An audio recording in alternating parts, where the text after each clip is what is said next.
Իրանից ժամանած ավտոբուսների ուղևորները սովորականից շատ չեն, տուրիստների ու արտագնա աշխատողների հերթական խմբերն են։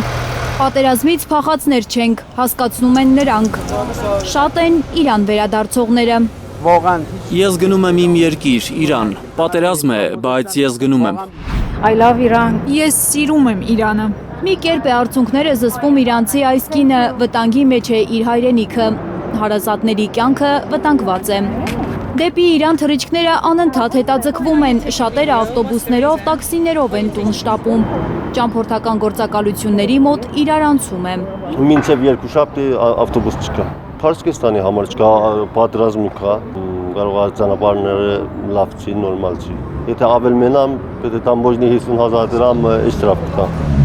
Սաիդը մոտ 2 տարի Հայաստանում աշխատում է, տուն է գնում ընտանիքի հետ Երևան վերադառնալու մտադրությամբ։ Կարող է այս անգամ եթե կենամ 15 օր հետո երեխաներին բերեմ այստեղ։ Սա քաղաքները այս այլ խփում է։ Այս մարդիկ ուշքի չեն գալիս լուրերից, որ Իրանի վաղեմի թշնամուն հաջողվել է մի քանի ժամում սպանել զինվորական վերնախավին։ Խայտառակ բան է Իրանի առաջնորդների համար։ Իսրայելը սպանել է Իրանի կարևոր մարդկանց։ Ինչի համար են այս անիմաստ պատերազմները։ Մենք իրանցիներս ուզում ենք մարդիկ լավ լինեն, աշխարհում խաղաղություն լինի, չսպանվի ոչ ոք։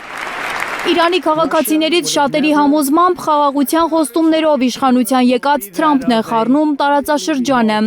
Ես իմ երկրին չեմ մեղադրում։ Միջամտող կա, Ամերիկան ներգրաված է, Ամերիկան միջամտում է։ Ամերիկա դխալած մեկարը։ Ղոլամ Ռեզա Զաքյանին դասախոս է Թեհրանի Ալամեհ Թաբայի համալսարանում, կարծում է, որ Իրանը ամեն դեպքում պետք է Ամերիկայի հետ բանակցային սեղանի շուրջ նստի։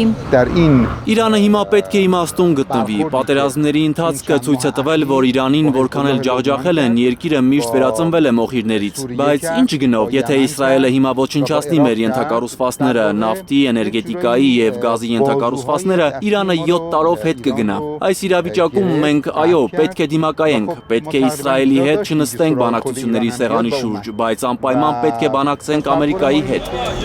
Ճակատագրական այս պահին իրանցիները միավորվելու ազգային շահերի պաշտպանության շուրջ համախմբվելու կոչեր են անում իրենք իրենց։ Մենք պետք է համախմբվենք այս խնդրի շուրջ, լսենք մեր մտավորականների, մեր քաղաքական գործիչների կարծիքները, մենք պիտի պահենք մեր երկրի ազգային շահերը։ Աննա Գյուրնազարյան, Միլենա Պողոսյան, Հայլուրի համար։